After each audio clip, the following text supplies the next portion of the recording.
हम जीले सान से बोली तो बने हमनी के खानदान से डरिले नहीं पुलिस थाना दानदार से डरिले बिलोंग हम पटेल परिवार से डरिले बिलोंग हम पटेल परिवार से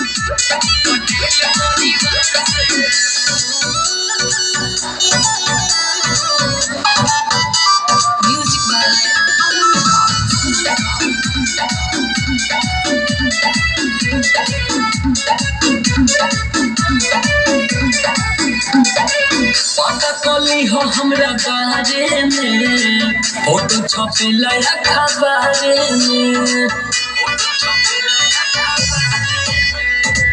पता कली हो हमरा बारे में फोटो छपेला अखबारे में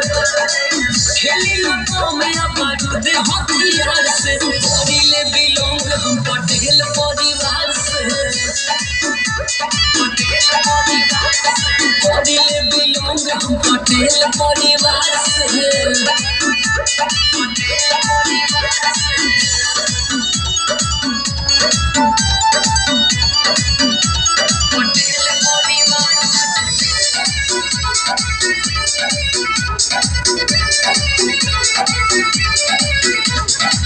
जनक पूरा जमाना बा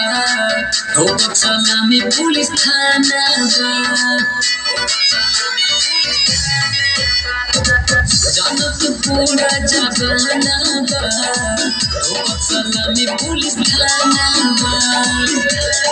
सोनमित संगे रहिल प्यार से डरिले बिलोंग हम पटेल परिवार से डरिले बिलोंग हम पटेल परिवार से।